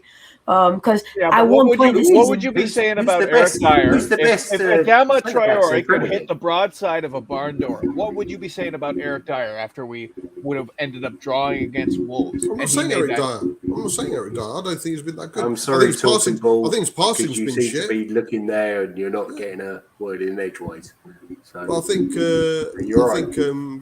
Sanchez has been much better than Dyer. I think he's been, in my opinion, our best centre back and probably one of the best in the Premier League so far. Top mum. I'm going to say good night though. It is 3:30 in the morning. So yeah, I'm like that too, man. I'm falling asleep. No offense, but man, I was going to say it's going to be a pretty anticlimactic end. But I've been looking. I think it is time for me to tuck in as well. But I didn't expect to have as many guests. So thank you guys all. I'm just getting started. But hey, you can thank Mr. Daigle, the two Bryans. Don't worry, Cody. You'll be at it all night on Twitter, man. Don't worry. You guys are the best. Thank you for everyone. Bob, thanks for mentioning me. Someone said they came here because you mentioned. I appreciate all of it. You guys have no idea. My cat's trying to get in the screen right now. But again, thank you guys. And if you like, subscribe. I'm still trying to get my green screen figured out. It's kind of doing some wild things, but make sure you subscribe to the Universe Galaxy. Oh my God! Oh no! Don't promote the guy. Don't promote him. Just watch him and slag him. I want to know what's part 2. What's happening with part 2? Cody was meant to tell me, but he's not told me yet. Well, more of an off-screen chat, isn't it? Oh well, I'm gonna have to keep me posted. I'll keep my ear to the ground. When is he coming back on? Oh, the funniest thing was Cody. I don't know if you saw the guy who came on to troll Galaxy Universe, and he waited for ages to get on. Eventually, he got on, and he played that Rick Astley song. And he had a pretty kind of rude photo as his logo. And he played that, what's it called when you get rickrolled? Rickrolled. They were going to give you a... yeah, and he played that song for a few seconds and just hung up, and Galaxy went mad. Was it on Will Stream? No. This was on Galaxy Universe's stream. Oh man, you got to check it out. It's pure entertainment, but at the same time, I feel bad for watching it because I don't want them to be getting viewers, But Yeah, it's worth a watch for half an hour if you've got nothing else to do. 3 in the morning or 2 in the morning. What is Galaxy Universe? Don't watch him, Danny. Don't watch him. He's too rude for you. Don't watch him. Yeah, He's To live be right honest, now. Aaron, His name if I'd is met you the Universe in Galaxy. your sorry, yeah. To be honest, Aaron, if I'd met you in your screenshot, I would have thought you were a Man United fan, and I probably would have ran away. Hey, I'm pretty near Manchester, man. I'm in Dublin, you know. So yeah, right, yeah. I used to look like Liam Gallagher Jr. Yeah, you look pretty moody. Are we going to keep going? Are we going to keep going, guys? Who wants to keep going? Aaron's going to bed. Bob's going to bed. Yeah, man. I'm hopping off, man. Thanks for having me on, lads, and a pleasure to talk. Thank you so much for being on. Thank you so much. Cheers, You guys have No worries, man. Thanks for the invite. Come on, you See you later, lads. Good luck. I'm Mama. See you. Piss off, lot of you. Come on. Oh, Bob, take it easy. Piss off. Aaron, you're the best, man. Guys, I want to get your thoughts on this, but we've been talking a lot of crap about Manchester City recently. They play Arsenal tomorrow. Yeah. What do you say that City? You'd root for City in that game. Well, I have money on it, unfortunately. Every time, twice on a Wednesday and 3 times on Sunday. I hate Arsenal with a passion. Can't stand. Yeah. Great answer. Cody? Sorry, I'm surrounded by people from over the Atlantic. Can't stand them. Grew up around Arsenal fans. The question is, who do you want to win on Sunday, Arsenal or City? City. Always City. Yeah, sure. Even if we were going to lose. I don't respect City, but I hate Arsenal. Yeah. Even if we were going to lose a championship, I'd want the team against Arsenal to lose. Listen, can't stand them. I've had to put up with them for so many years in my life, Dave. Yeah. Michael Thomas scoring that last goal to win the fucking championship against Liverpool. Yeah. I had gooners surrounding me and I was just like, I wanted to die. all those years of superiority too, and then for them to finally have fallen behind us and I could never support them. Even if it meant that Tottenham were going to win the league, I can't support them. I feel like, okay, well, first of all, like I feel like the obvious answer is Arsenal, and I agree with that. And Bob was on here, and he's been on a few shows today saying that at this moment he hates Manchester City more than he hates Arsenal. And that's someone who's been supporting Tottenham for the better part of 35, 40 years. So that's a really big statement. No, he did say at this time, which makes me think that, for sure, going into the first North London derby, the hatred will be flaring like a Crohn's disease with Bobby. But what I will say about City is I feel like anyone who wants to like put them in that same conversation are almost dignifying them by bestowing their hatred on Manchester City. They don't even really deserve our hate. Don't even acknowledge them. I swear you should have been my English teacher when I was at school, man. They're just annoying. Arsenal, fuck Arsenal, right? Yeah. Fuck Arsenal. Honestly, I think the only way that you could possibly spin wanting a draw between these two sides is that it would delay the inevitable sacking of Mikel Arteta and further the suffering of Arsenal fans having to deal with, Lego head. But no, I mean, in a perfect world, come Sunday night or Monday night, we're going to be looking at a Premier League table after 3 games that has Tottenham firmly in the top 3 and Arsenal sitting dead last. And it's a mathematical possibility, and it's almost likely at this point. Bring it on, man. Bring it on. Yeah. Trust the process. Still. And like I said, it finishes out my parlay, and so I win my bet, and so that's always fun. But no, but purely from like a supporting and from like City or no one. They're going to walk the league anyway. I say they're no one, and then I say they're going to walk Chelsea's the league. going to win you know what I mean? You think Chelsea's got it this year? I don't know. Yeah, Chelsea's going to win it. I feel like their first team is better, but I don't think they're as deep. I don't think they're as deep of a team. Chelsea are scumbags. I hate Chelsea almost as much as I hate Arsenal. That one's close, a lot closer for me than City and Arsenal. Yeah, Chelsea's a lot closest to me as well. Is the Universe Galaxy a NBA channel? Sorry? Yes. Oh. Yes. That's what they said. Yeah. I haven't clicked on a video, but I see it in the description. It's a channel. It's a channel basically dedicated to discrediting Michael Jordan and Michael Jordan fans. What? And without getting into like too much detail, I don't want to spoil the surprise, but it is fantastic entertainment. It is. It's unbelievable watching this. And to think that like this guy, I mean, he's gone live, I think 4 or 5 straight days since I subscribed to him. And he basically just invites Michael Jordan fans to come on and debate him, and he completely disrespects them. I was going to say, I don't even really know how much debate there is to be had in this. I mean, just it's a lot of like numbers, so that you can't, you know what I mean? Like you can't really.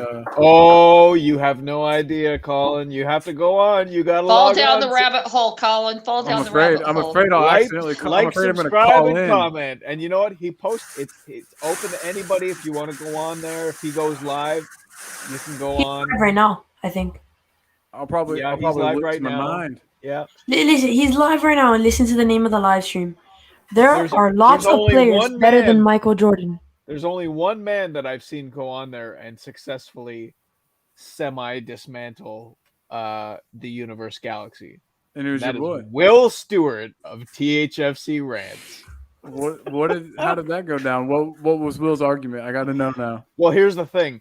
Most of the debate that goes on between the Universe Galaxy and his guests, it all ends up lost in the sands because after his live stream is done, he deletes them. So, but Will, if you look in the comments, he has 90 minutes of debate recorded with the Universe Galaxy in which Will proceeds to take him to school, so to speak. So I haven't seen the footage, but Will and I have been back and forth talking about it a little bit. Man, and I would love to just see a piece, but at first I got to educate myself. I just wanted to go and get my hat so I could. Your Spurs bucket hat? That is amazing, by the way. I would pay good money to have that hat, sir. Man.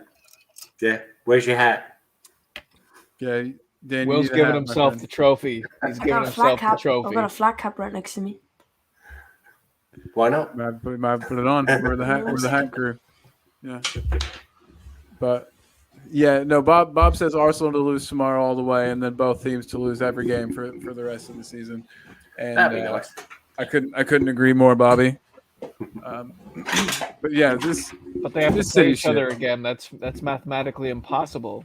Hey, we don't deal with logic and stuff in here. This is mathematics. I mean, so I've got 2 options. I've got this one, which actually has a Tottenham logo in the bottom corner there. That seems like that's the one. And then I've got the other one. And then I've got a flat cap. It's just. Ooh. No, the Tottenham one, definitely. Yeah, definitely the Tottenham one. Yeah. Yes, I put it on. Boom! There we go. See. So, just a quick question, fellas. How did you start supporting Spurs?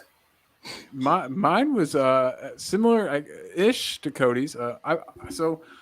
I've played soccer, as it's called here, since I was 5 years old. And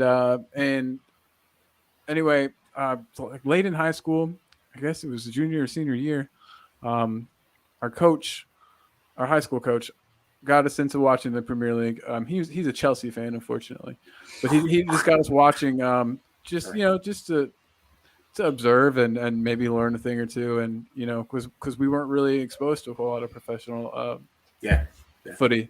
And anyway, my mom upgraded her cable package around that same time, and this was in 2009-10, and we got like some ultimate sports package, and I saw Aaron Lennon and Gareth Bale just bombing up the flanks. Peter Crouch. That was a Jermaine great time. Defoe, Rafael van der Vaart. It was magic. And where I played, we were always our team either won by a lot or we got like hammered. And I felt sort of that same thing with Spurs. Like they could go out and they could beat anybody, but they might get beat by anybody. And that feeling was familiar to me. And I liked it. I liked where's the fun of supporting a team where if you know what I mean, if you lose, it's like a humongous disappointment and you're expected to win every match. I mean, I expect Spurs to win every match, but I mean, I don't know. I hope you understand what I'm saying. But anyway, I do. Yeah, it was a very electric style of play back then. And which part of the states are you in? Midwest, so Indiana to be specific. I moved to New Jersey when I was 1.5 and lived there till I was 4, and then moved back to England. But that's an interesting story. Are you in England or Dutch? Well, now I'm in the Netherlands. Oh, really? Yeah, it's I've visited. It's a wild place over there. Yeah, no, the Netherlands is lovely, and I've got lots of family who support Ajax, and but yeah, it's not the same as going up to White Hart Lane every weekend. Man, I'm so sad that I missed. I didn't get to go to the original White Hart Lane before it was demolished. That's something that I really regret. Plenty of times. You probably didn't miss much, to be honest. Everyone would say, "Oh yeah, it was a wonderful stadium," and when you're in the Park Lane, yeah. Go down, try and get a beer. Yeah, queuing for 15 minutes. Trying to go for a piss, 20 minutes. Yeah, it wasn't a great stand, as we can say. So. Yeah, but I've heard the stories of the atmosphere and oh yeah, the atmosphere. And I mean, for our last season there, even for instance, I mean, we made it a fortress and. I just would have liked to have been a part of that. And I was in the Netherlands at that time, so yeah. Yeah. How about you? Are your family Spurs supporters? Well, my mother lost her parents quite young, and her godparents looked after her, and her godfather was a big Spurs fan, and he had pictures taken with the 60-61 double winning team, which I still have upstairs. I was going to say, that's awesome. I have the programs. And when I came over to, when we moved from the United States to England, he took us to White Hart Lane in 1980. Didn't take us to the match because of the hooliganism. But we got pins, we got programs, we got everything. So yeah, I was stuck ever since then, and I've been suffering ever since. You want to hear my story? Well, we have to, right? I guess so. My father worked a lot, as you guys know. He's a Manchester City supporter.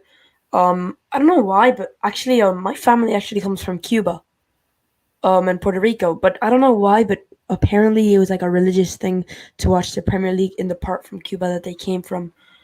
So I had my grandpa, my great grandpa, and my grandma, and my uncle, and my 2 uncles.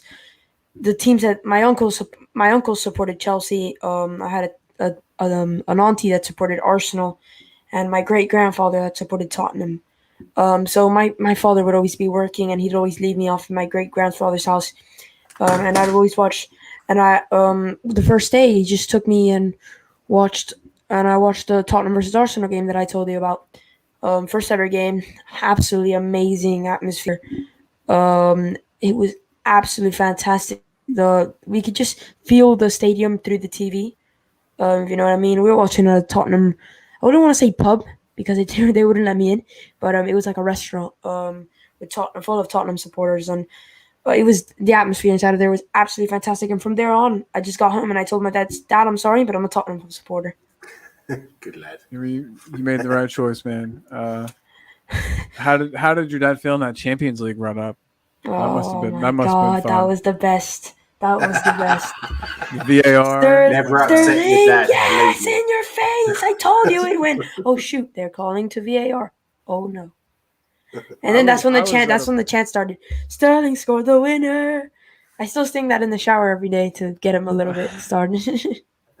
I had forgotten about that one, man. Those were good days. I was extremely intoxicated both that day and and the second leg against Ajax. And actually on this channel, on my channel, you can see the reaction video to the final goal being scored in that match against Ajax in the I wish I had the reaction video to that. And I was living just near Ajax when we scored that goal, and I ran outside and I screamed out yes, and I got no reply at all. I'm surprised that people didn't beat you or say mean things. I was expecting someone to come and have a pop, but yeah, they were well beaten. They're nice people over there. Yeah. Cody, where were you for that match? Oh man, Ajax away. I'm ashamed to admit it, but I was in a car. I wasn't even able to watch because sometimes you have to beat, but absolutely. Oh man, you got to do what you got to do. There was no way around it. I was driving. I didn't get to watch it live, so it's embarrassing. But you still loved it. Hey, you guys, of course. I'll be right back. I loved it. I did love it. At the same time, that's not a problem, mate. That's not a problem. It doesn't matter where you are, as long as you fucking loved it, mate. My best mate, the man who stood in my wedding, is a Liverpool fan. Yeah. So, because Liverpool, they had a crazy comeback as well in their semifinal. So it was like back to back, like insane comebacks, and then English teams as well. All the hype that went into that final, and it was really, I mean, if we're being honest, it was a disappointing final. It was a massive disappointment. I don't even blame Sissoko. I blame the rules because that really shouldn't be handball. What happened? No, that's fair enough. And you look at it now. In the Chelsea final, come on. Yeah, and in the Chelsea final, they had the same exact handball in the Chelsea box, and they didn't call it. Yeah. So obviously he's been holding that over my head for a few years now, but him and I we did a season-long wager on last year's Champions League competition. So basically just him and I head to head, picking every single game, win, lose, or draw. The winner gets a 60-pound bottle, and sounds good. The loser has to wear a shirt of the winner's choice for a photo op. So as much as it sucked that Liverpool ended up winning the Champions League over us, I did exact revenge in my own small way, and he was eliminated before the quarterfinals, which he's been a football fan way longer than I have, so it was a little bit embarrassing on his part, but and being a Liverpool fan too, I made him walk down the far end of the driveway, and as he trudged away, shoulders slumped, I accused him of walking alone. No, you just should have made sure that he hadn't stolen anything. Yeah, for sure. Yeah. Anyway, fellas, I'm gonna say goodnight. There's my buddy, the Liverpool. Yes. Good night. Hey, Ricky, thank you so much for being here, man. I appreciate you more than you know. It's been great having you, buddy.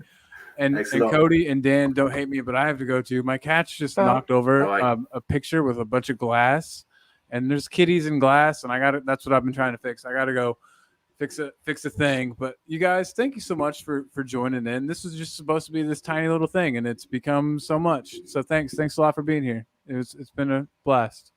Come on, you cats. Come on, you Spurs and you cats. Take care. See you guys soon.